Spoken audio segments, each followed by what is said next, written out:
Hello students, আজকে নতুন একটা ভিডিও নিয়ে চলে এসেছি তোমাদের কাছে, যেখানে তোমরা খুব ভালো করে স্পোকেন ইংলিশ শেখার জন্য এসছো স্টাডি সলিউশন টেকনিক্যাল ইনস্টিটিউটের এই ভিডিওতে। আজকে আমরা শিখবো যে আমরা পার্সন টপিকগুলো এতদিন ধরে শিখে আসছি, সেখানে তো আমরা আইডেন্টিফাই করা শিখেছি সেন্টেন্স থেকে পার্সন কীরকম হয়। তারপরে ধরো আমরা এমসিকিউজ করেছি, ফিল ইন দ্য ব্ল্যাঙ্কস করেছি। আজকে তোমাদেরকে যেটা করাবো সেটা হচ্ছে 5টা বেঙ্গলি টু ইংলিশ ট্রান্সলেশন, ঠিক আছে, যেখানে আমরা পার্সন আর হলো প্রোনাউন্স কোনটা কিভাবে ব্যবহার করতে হয় সেটা শিখবো। তো চলো ভিডিওটা শুরু করছি, খুব ইন্টারেস্টিং কিন্তু।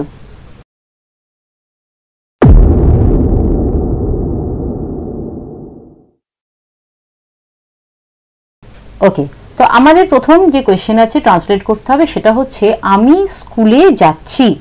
ওকে, তো এখানে সাবজেক্ট কে বলো দেখি, কমেন্ট সেকশনে লেখো সাবজেক্ট কে। আচ্ছা, সাবজেক্ট এখানে হলো কি আমি, কে স্কুলে যাচ্ছে আমি, যদিও আমার বয়স নয় এখনো স্কুলে যাওয়ার, অনেকদিন আগে পেরিয়ে চলে এসেছি, তাও দিয়েছে এখানে সেন্টেন্স, তো সেই হিসাবে আমি বলছি আমি স্কুলে যাচ্ছি। তো এখানে আমি কে, ফার্স্ট পারসন, তো পারসন ব্যবহার করতে হবে, আর প্রোনাউন এখানে কে, আই, ঠিক আছে। তো আমি স্কুলে যাচ্ছি, I am going to school. খুব সিম্পল একটা সেন্টেন্স, আমরা ভেরি কমনলি ইউজ করি। এটা কোন ধরনের টেন্স বা কি সেগুলো যখন আমরা টেন্স পড়বো তখন ইন ডিটেলসে বোঝাবো। তাই এখন আমি যে এক্সাম্পলগুলো রেখেছি একদম easy to learn, easy to understand, regular basis we use this. Okay, second, তুমি আমার বন্ধু। তো এখানে আমি কোনো একজন ব্যক্তিকে বলছি যে তুমি আমার বন্ধু, I am the speaker, he or she is the listener. এবার আমি তাকে মেনশন করে বলছি, মানে এখানে এটা সেকেন্ড পারসন হয়ে গেল, কে, তুমি, ইউ। তো এখানে আমার সেকেন্ড যে কোয়েশ্চেনটা তার ট্রান্সলেশন কি দাঁড়াচ্ছে, ইউ আর মাই ফ্রেন্ড। হ্যাঁ, একজন ব্যক্তি যেহেতু আমি ফ্রেন্ড লিখলাম, একাধিক থাকলে ফ্রেন্ডস লিখতাম, আর এখানে একজন হোক বা একাধিক হোক ইউ এর সাথে সবসময় আর বসবে, ঠিক আছে। যখন আমরা বিভাগ করব তখন এটাকে আরো আমরা ক্ল্যারিটির সাথে দেখব। সে ফুটবল খেলে, তার মানে এখানে কোনো অন্য কোনো ব্যক্তির কথা আমি বলছি যে সে ফুটবল খেলে, সেটা থার্ড পারসন হয়ে গেল কে, এখানে সে। তাই ইংরেজিটা কি হবে, হি প্লেজ ফুটবল। এবার তোমাদের মনে প্রশ্ন আসতে পারে যে ম্যাম এখানে কেন, সরি এটা এস হবে না, ফুটবল হবে, ঠিক আছে, FOOTBAL, এটা ফুল স্টপ কিন্তু। হ্যাঁ, আচ্ছা, এবার এখানে সে ফুটবল খেলে, তো এখানে দেখো আমি একটা এস লিখেছি।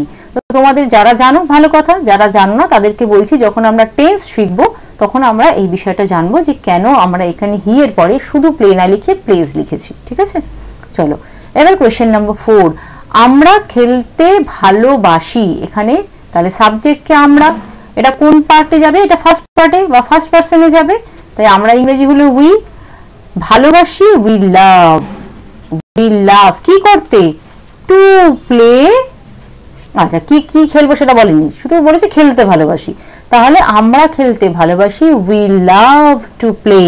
এই টু প্লে কথাটার মানে হলো খেলতে, ঠিক আছে। এটা একটা ইনফাইনাইট ভার্ব হিসেবে ব্যবহার হয়েছে, এগেইন পরে বোঝাবো। তারপরে তারা গান গায়।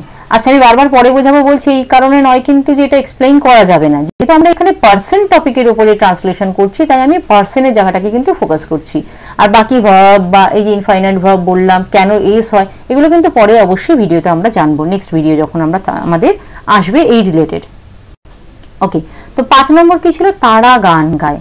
তো তারা মানে থার্ড পারসন হয়ে গেল কিন্তু এখানে। হ্যাঁ, তো এটা হলো দে, গান গাওয়া ইংরেজি কি সিং সং, তো দে সিং সং। এইবার এই জায়গাটাকে ভালো করে দেখো, যেমন এই যে প্লে মানে খেলা করা, হি প্লে, এখানে আমি একটা এস দিয়েছিলাম, এখানে তাহলে আমি কেন এস দিলাম না, আমি লিখেছি দে সিং, আমি তো লিখিনি দে সিংস, তাই না। তো এটা কেন দিলাম না, এগুলো সব আমরা টেন্স যখন পড়বো তখন দেখতে শিখবো, ঠিক আছে। এখন যেহেতু এটা শুধুমাত্র পার্সন রিলেটেড, মানে এই রিলেটেড আমরা ট্রান্সলেশন শিখছি, তাই আমি এখানে এই পার্সনগুলোতেই জোর দিয়েছি, আমি, তুমি, সে, আমরা, তারা। আই থিঙ্ক এটা ক্লিয়ার করতে পেরেছি তোমাদেরকে।